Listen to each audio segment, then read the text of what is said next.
Hello students, നമ്മൾ കഴിഞ്ഞ ക്ലാസ്സിൽ പറഞ്ഞ് നിർത്തിയത് റൈറ്റിംഗ് ഇലക്ട്രോണിക് കോൺഫിഗറേഷൻ, ഇലക്ട്രോൺ വിന്യാസം എഴുതുന്നത് അല്ലേ. അതിൽ ഞാൻ ഇമ്പോർട്ടൻ്റ് ആണെന്ന് പറഞ്ഞ് റൗണ്ട് ചെയ്ത് 2-3 എക്സാമ്പിൾസും പറഞ്ഞു. എന്താണ് പ്രത്യേകത നോക്കാം.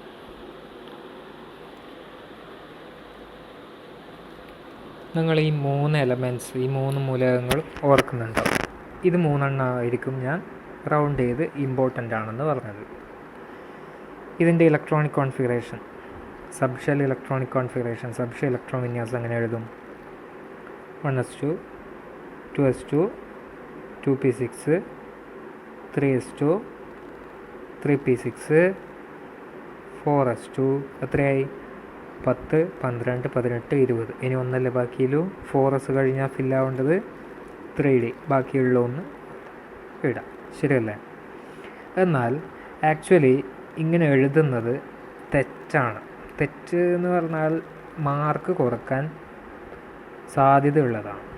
എന്തുകൊണ്ടെന്ന് വെച്ചാൽ, ഇപ്പോൾ ഒരു ആറ്റം, ന്യൂക്ലിയസ്, അതിൻ്റെ ഫസ്റ്റ് ഷെല്ല് അതല്ലേ കെ ഷെല്ല്. ഈ കെ ഷെല്ലിൽ എന്തെല്ലാം ഉണ്ട്? 1s മാത്രമേ ഇല്ലൂ, ശരിയല്ലേ? രണ്ടാമത്തെ ഷെല്ല് ഏതാ? L shell. എൽ ഷെല്ലിൽ എന്തെല്ലാം ഉണ്ട്? 2s ഉണ്ട്, 2p ഉണ്ട്. മൂന്നാമത്തെ ഷെല്ല് ഏതാ? M shell. അതിലെന്തെല്ലാം ഉണ്ട്? 3s ഉണ്ട്, 3p ഉണ്ട്, 3d ഉണ്ട്. നാലാമത്തെ ഷെല്ലോ എൻ ഷെല്ല്. എന്തെല്ലാം ഉണ്ട്? 4s ഉണ്ട്, 4p ഉണ്ട്, 4d ഉണ്ട്, 4f ഉണ്ട്, ശരിയല്ലേ? അതായത് ഒരു ആറ്റത്തിൽ ശരിക്കും 1s, 2s, 2p, 3s, 3p, 3d, 4s, 4p, 4d, 4f അങ്ങനെ പോകണം. പക്ഷേ ഇലക്ട്രോൺ നിറയുന്ന ഓർഡർ ഏതാ? 1s, പിന്നെ 2s, പിന്നെ 2p, പിന്നെ 3s, പിന്നെ 3p, 3d ഫില്ലാവാണ്ട് 4s, അത് ഫില്ലായി കഴിഞ്ഞതിന് ശേഷം മാത്രമേ 3d, പിന്നെ 4p അങ്ങനെ പോകും.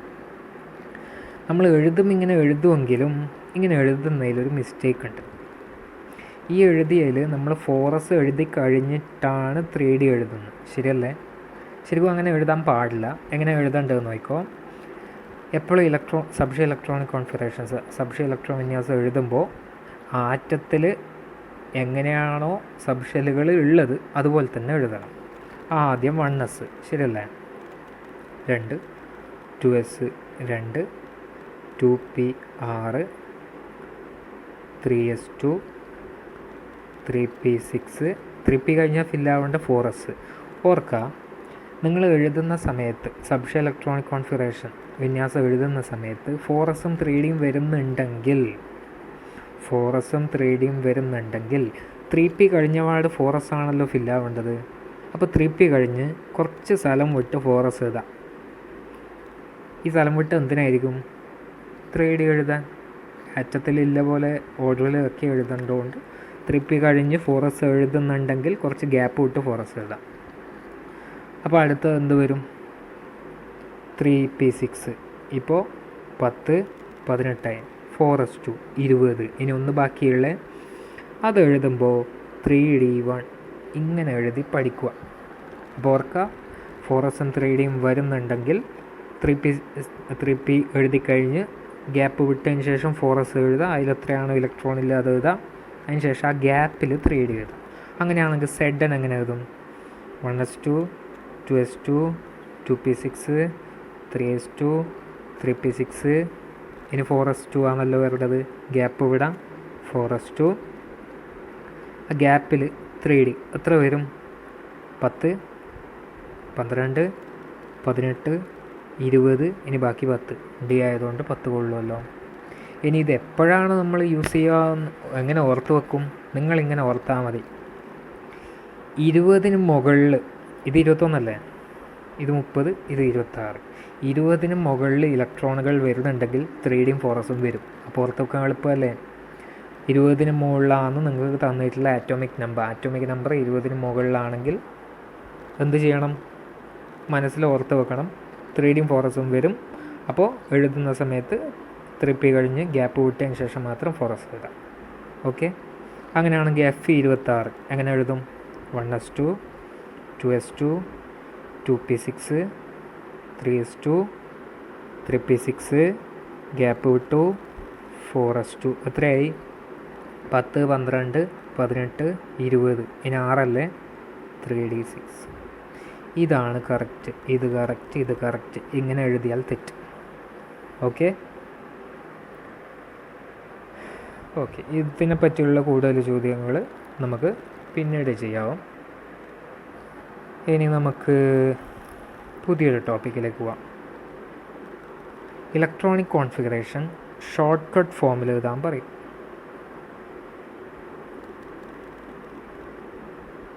അല്ലെങ്കിൽ റെഡ്യൂസ്ഡ് ഫോം.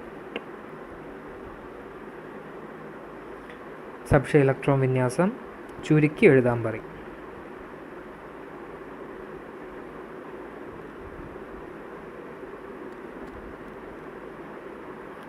അതെന്താ ഈ ചുരുക്കി എഴുതൽ? നോക്കാം. അതിന് നിങ്ങൾ ഒരു കാര്യം പഠിച്ചൊരു കാര്യം ഓർത്തെടുക്കേണ്ടതായിട്ടുണ്ട്. നിങ്ങൾ ഗ്രൂപ്പും പീരീഡെല്ലാം പഠിച്ച് ഓർമ്മയുണ്ടാവും 9th.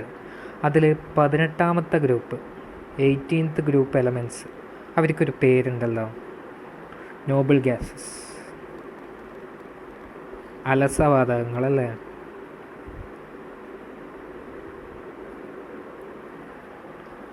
എന്തുകൊണ്ടാണ് അവർ അലസവാതകങ്ങൾ നോബിൾ ഗ്യാസസ് എന്ന് വിളിക്കുന്നത്? Because they do not take part in chemical reaction. രാസപ്രവർത്തനത്തിൽ ഏർപ്പെടില്ല. എന്തുകൊണ്ടാണ് ഏർപ്പെടാത്തത്? They have octet configuration. അഷ്ടക പൂർത്തീകരണം സംഭവിച്ചത് കൊണ്ടല്ലേ, അവരെല്ലാ ഷെല്ലും ഫില്ലായതുകൊണ്ടല്ലേ. ഓക്കെ, ഒരു എക്സാമ്പിൾ, നിയോൺ ആറ്റോമിക് നമ്പർ 10 എങ്ങനെ എഴുതും? 1s2 2s2 2p6. ശരിയല്ലേ? ഇത് ഷെല്ലിലേക്ക് മാറ്റിയാലോ? ഫസ്റ്റ് ഷെല്ലിൽ 2, രണ്ടാമത്തെ ഷെല്ലിൽ 8. അഷ്ടകം ഉണ്ടല്ലോ, ഒക്റ്ററ്റ് ഉണ്ടല്ലോ, അവസാനം 8 അവസാനിക്കുന്നുണ്ടല്ലോ. ഓക്കെ, നിയോൺ കഴിഞ്ഞാൽ ഒരു ഹീലിയം ഉണ്ട്. ഹീലിയം ആറ്റോമിക് നമ്പർ 2 1s2 അത്രയില്ലല്ലോ, ഫസ്റ്റ് ഷെല്ലിൽ 2. അത് അത്ര ഇമ്പോർട്ടൻ്റ് അല്ല, അതുകൊണ്ടാണ് ഞാൻ പറയാത്തത്. Then comes argon 18. എങ്ങനെ എഴുതാം? 1s2 2s2 2p6 10 3s2 3p6. കണ്ടോ? ഷെല്ലിലേക്ക് മാറ്റിയാലോ? 2 8 8 അതില്ലേ. ഇവർക്കെല്ലാം ഒക്റ്ററ്റ് അഷ്ടകം ഉണ്ടല്ലോ. ഹീലിയത്തിന് അവസാനിക്കുന്ന 8 ഒക്റ്ററ്റ് ഉണ്ട്, അഷ്ടകമുണ്ട്. അതിൻ്റെ പ്രത്യേകതയാണ് ഹീലിയത്തിൻ്റെ മാത്രം. അപ്പോൾ ഒന്നും കൂടി, 18ാമത്തെ ഗ്രൂപ്പിൽ ആദ്യത്തത് ഹീലിയം. അത് ഞാൻ കൺസിഡർ ചെയ്യുന്നില്ല, അത് നമുക്ക് ആവശ്യമില്ലാത്ത ക്വസ്റ്റ്യൻസ് വരാറില്ല. നിയോൺ 10. അതിൻ്റെ ഷെൽ വിന്യാസം, ഷെൽ കോൺഫിഗറേഷൻ പറഞ്ഞ 1s2 2s2 2p6. ശരിയല്ലേ? അതിൻ്റെ താഴെയുള്ള argon 18. 1s2 2s2 2p6 10 3s2 3p6. അതിന് താഴെ ക്രിപ്റ്റോൺ ഉണ്ട് 36. എൻ്റെ ചോദ്യം, നിയോൺ 2p6 അവസാനിക്കുമെങ്കിൽ, ആർഗൺ 3p6 അവസാനിക്കുമെങ്കിൽ, ക്രിപ്റ്റോൺ ഏതിൽ അവസാനിക്കും? 4p6 അവസാനിച്ചിരിക്കും. ബാക്കിയൊന്നും നിങ്ങൾ ആലോചിക്കേണ്ട കാര്യമില്ല. ഇനി ഇതത്ര ഇമ്പോർട്ടൻ്റ് ഒന്നല്ല, അതിന് ചോദ്യങ്ങൾ ഇതുവരെ ചോദിച്ചിട്ടില്ല, ഇനി ചോദിക്കാനും സാധ്യത വളരെ കുറവ്. അപ്പോൾ ഇത് രണ്ടും ഓർത്ത് വെക്കുക. നിയോൺ അവസാനിക്കുന്നത് 2p6, ആർഗൺ അവസാനിക്കുന്നത് 3p6. ഇനി ഇത് നമുക്കെങ്ങനെ ഉപകാരപ്പെടുക എന്ന് നോക്കാം. ചുരുക്കി എഴുതലല്ലേ, ഷോർട്ട് കട്ട് ഫോം, റെഡ്യൂസ്ഡ് ഫോമിലല്ലേ എഴുതേണ്ടത്. ഒരു എക്സാമ്പിൾ, മഗ്നീഷ്യം 12. അതിൻ്റെ കോൺഫിഗറേഷൻ എങ്ങനെ വരും? 1s2 2s2 2p6 3s2. ശരിയല്ലേ? നമ്മളിപ്പോൾ ഇവിടെ പഠിച്ചതേ ഉള്ളൂ. 2p6 അവസാനിക്കുന്നത്, അത് നിയോണല്ലേ 2p6 അവസാനിക്കുന്നത്. ഇത്രയും പോർഷൻ 2p6 വരെ ഉള്ളതിന് പകരം നമുക്ക് എന്ത് എഴുതാൻ പറ്റും? NE എഴുതിക്കൂടെ? NE 10 2p6 അവസാനിക്കുന്നതല്ലേ. അപ്പോൾ ഇത്രയും പോർഷന് പകരം എന്ത് എഴുതാം? NE. അപ്പോൾ നിങ്ങൾ ചെയ്യേണ്ടത് NE എന്ന് എഴുതാം, ഒരു ബ്രാക്കറ്റ് ഇടാം. ഇപ്പോൾ ഇതെന്തായി? 2p6 വരെ ആയിക്കഴിഞ്ഞു. പിന്നൊന്ന് ബാക്കിയുള്ളത് 3s2. ഇതാണ് മഗ്നീഷ്യത്തിൻ്റെ ഇലക്ട്രോണിക് കോൺഫിഗറേഷൻ, സബ്ഷ ഇലക്ട്രോണിക് കോൺഫിഗറേഷൻ, സബ്ഷ ഇലക്ട്രോൺ വിന്യാസം ചുരുക്കി എഴുതിയ രീതി. അങ്ങനെയെങ്കിൽ കാൽഷ്യം 20 എങ്ങനെ ചുരുക്കി എഴുതാം? അതിനു മുമ്പ് ആദ്യം ഫുൾ എഴുതാം. 1s2 2s2 2p6 അങ്ങനെ ആവും. അങ്ങനെ വരും calcium 20 1s2 2s2 2p6 3s2 3p6. നമ്മൾ തൊട്ട് മുമ്പ് പറഞ്ഞതേ ഉള്ളൂ 3p6 അവസാനിക്കുന്നുണ്ടെങ്കിൽ അത് ഏതായിരിക്കും? 3p6 വരെ ഇല്ലതിന് പകരം എന്ത് എഴുതാം? ആർഗൺ, AR, ശരിയല്ലേ? അപ്പോൾ ഈ 3p6 വരെ ഉള്ളത് ആർഗൺ എന്ന് എഴുതാം. ഇത് കഴിഞ്ഞോ? ഇല്ല. 10 12 18 3p6 കഴിഞ്ഞാൽ 4s2 ഇപ്പോഴെത്ര 20 ആവും. അപ്പോൾ ഈ 3p6 വരിയില്ലതിന് പകരം എന്ത് എഴുതാം നമുക്ക്? ബ്രാക്കറ്റിൽ ആർഗൺ, ബാക്കി എന്താ ഉള്ളത്? 4s2, ശരിയല്ലേ? അങ്ങനെയെങ്കിൽ സോഡിയം 19 ആദ്യം ഫുൾ എഴുതാം. 1s2 2s2 2p6 3s2 3p6 എത്രയായി? 10 12 18 പിന്നെ 4s1, ശരിയല്ലേ? നമ്മൾ പഠിച്ചു 2p6 വരെ ഉണ്ടെങ്കിൽ അതിന് നമുക്ക് ആർഗൺ നിയോൺ എന്ന് എഴുതാം. 3p6 വരെ ഇല്ലതിന് പകരം എന്ത് എഴുതാം? ആർഗൺ, ബ്രാക്കറ്റ് ഇടാം. ബാക്കി എന്താ ഉള്ളത്? 4s1. ഇങ്ങനെ റൗണ്ട് ചെയ്തൊന്നും വേണ്ട, നിങ്ങൾക്ക് മനസ്സിലാവാൻ വേണ്ടി ഞാൻ റൗണ്ട് ചെയ്തു തന്നതിൽ. Okay, last one. സോഡിയം അല്ല കേട്ടോ ഇത്, പൊട്ടാസ്യം. ഇനി sodium 11 1s2 2s2 2p6 3s1 11 ആയല്ലോ.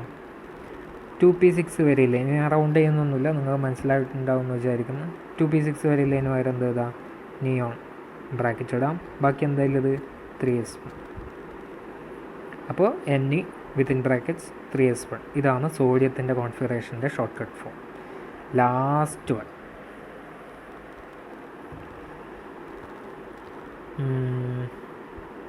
ഏതെടുക്കും? നമുക്ക് സ്കാൻഡിയം 21 എങ്ങനെ വരും? 1s2 2s2 2p6 3s2 3p6. അവർക്കായി 20 മുകളിൽ പോയി, അപ്പോൾ 4s 3d വരും. 10 12 18 3p കഴിഞ്ഞാൽ 4s 20 3d1, ശരിയല്ലേ?